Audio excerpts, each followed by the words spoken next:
I want to start this video off by first giving proper credit to the guy that's been doing the posing for all these models for the longest time for me. The reason why I haven't been able to really show him off is because most of our communications are done through Facebook. And I don't know if he's okay with his Facebook being shown in my YouTube videos. I'm thinking he'll be more okay with his Twitter being in my YouTube videos, maybe once or twice, but most likely I'll just be linking him directly in the description below because, again, this is the guy that's been doing all the posing for these models, and he needs all the credit I can give him. So with that said, I will be messaging him prior to uploading this video, asking if it's okay with me to include his Twitter page in my YouTube video.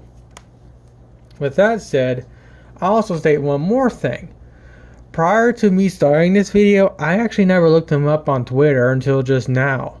And I noticed that right out of the gate he was following me, but I wasn't following him. Of course, I had to go and resolve that issue, but I find that quite interesting to say the least. So with that said, let's get on with where we're currently at with the model. Now again, he's still at the very, very beginning stages, so it's very, very rough. You'll see exactly what I mean by rough when I bring it into Papercraft, where you can more properly see how everything meshes together. But this is the current Blender model he has. This is how he has his Blender thing all set up. And all of this is completely and utterly foreign to me. I have no idea what they do. But I know exactly what these are. These are the bones that actually allow the model to be physically manipulated in Blender to get to the current pose we have right now. Again, this pose is very, very rough, but it gives a general idea of what we're trying to go for. Also, one other thing he did is he added a simple 2D plane for the base, and he also added a box here for our foot to sit on. And I think I stated this previously in the first initial videos for Sheryl was this box here is going to have a speaker in it, maybe two. I don't know yet because I have no idea how big this box is going to be. And this 2D plane is going to be the main base that she stands on. But currently right now it's a bit too big. So I'll be messaging him later saying that this main base plane here needs to be cut around here and then cut around here, and the width needs to be brought down a little bit more.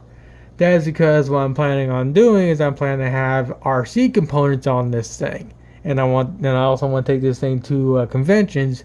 So I want the base to be long enough, but also not too big to where it looks stupid.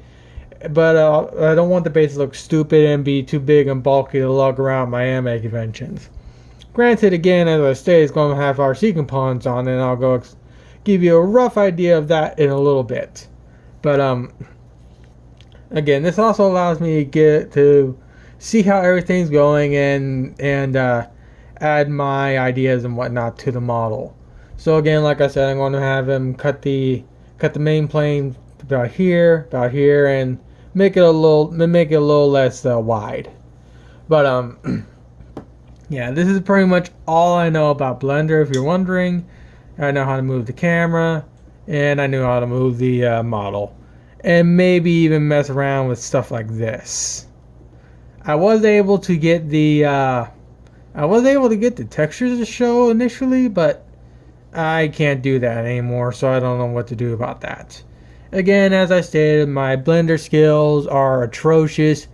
The only thing I know about Blender is going import X model type, or not export, import X model type, and then export as OBJ so I can load whatever model into Papercraft, like I did with the Azure Lane models right here. So with that said, let's go on to Blender here, so where you can get a more rougher idea of what I mean by how this model is rough. Easiest way is I can show this right here. Of course, as we all know, the female anatomy isn't supposed to do this. That's because the model is not really designed to pose like this on in terms of Blender. Now, of course, if this was in YouTube Macross, the model will mesh relatively fine. But since this is totally different and it's a hard pose, the model's not going to exactly conform properly. So a lot more manipulation needs to be done to the model to bring this out. Again, I don't know how exactly it's done, but this gets pulled out to where it looks more proper. Let's see.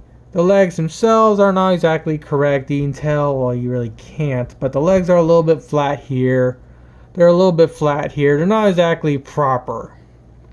And one way I can definitely show you there's a problem is her fat ass, or not fat ass, her flat ass, and all this looks just wrong. I mean, this is not wrong. This is not correct. So there's a lot of mesh manipulation that needs to be done to get the proper look for all this, especially considering all this is actually going to be seeable, unlike with Congo. Give me a second. Yay, I accidentally hit stop instead of pause, so I will be opening up my video editing software when I'm done. Wasn't looking forward to that. But like I was saying with Congo also has a flat ass, which I might actually be able to show. As you can see, Congo also has a flat ass. Normally, this area here is actually seeable. He would have gone in there and done mesh manipulation, but as you can tell, it's all hidden by her little cloak thing here. So she still has the proper body shape, but the mesh manipulation wasn't needed since again it was all hidden. But with Shirley, that's a whole different story, as you clearly can tell. So again, there's a lot of mesh manipulation needs to be done down there. Mesh manipulation needs to be done most likely down here somewhere because we have some phasing and whatnot. This needs to be closed, or something goes here. I can't remember what. And big problem, this area right here is all fudged up. So again, you definitely see that this is a very, very rough mesh model we're currently working with. But the eyes are relatively in the proper shape. The arms are relatively in the proper areas. But again, this is still a very, very rough mesh. And again, this is, a lot more work needs to be done. So it's going to be a while. But at the very least, I can have something up on my YouTube channel showing where we're relatively at. Or, well, where he's currently at with the posing. So, with that said, let's get on with the RC components that I have in mind for the base here. So I'm going to pause again and I'm going to open up walmart.com. And a little bit of expect element to remove my zip code, and we're done with that. So for the idea for my RC components, I want to get 2 of these little RC New Bright Doom buggies. That's because they're tracked vehicles. And if you remember for my Congo builds, when I was trying to figure out the RC part for her base, for a while I included one of these little RC track Doom buggy bomb chassis to help drive Congo along until I found that RC rock crawler I'm currently using up to this day. If I can if I can remember what Congo update video that was, I'll have it in the description below and have it timestamped somewhere where you can actually go to see where I actually implement this. So since just one of these, including with the original RC car that I was using, was more than enough to get Congo running around, that was like 15 odd pounds, 2 of these will be more than enough to move Shirley around, especially considering I'm most likely certain Shirley is going to be a lot more lighter than Congo is. So My idea is to grab 2 of these. I'll be grabbing these ones because they're $11 compared to the normal 20. And instead of paying 40 bucks, I pay 30 something, I guess. My math sucks. But what I'm going to do is I'm going to take off the body shell, take off the bumpers, and I'm just going to be left with the actual tank treads and the motor. I'll most likely be getting the actual electronics because I'll most likely be going for hobby grade stuff. I gotta figure out exactly what type of hobby grade components I need to control the motors. But when it comes to the placement for these, my idea is, again, I'm going to be having a cut. I'm going to be having a cut around here or so, and again right here or so, and I'm going to be placing both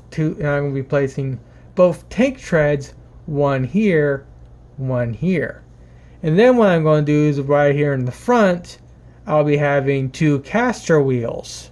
That way, so I can just use a throttle control to actually steer it like an RC tank to an extent. My initial idea was to actually go like an actual RC car route and actually have a whole steering column set up for right here.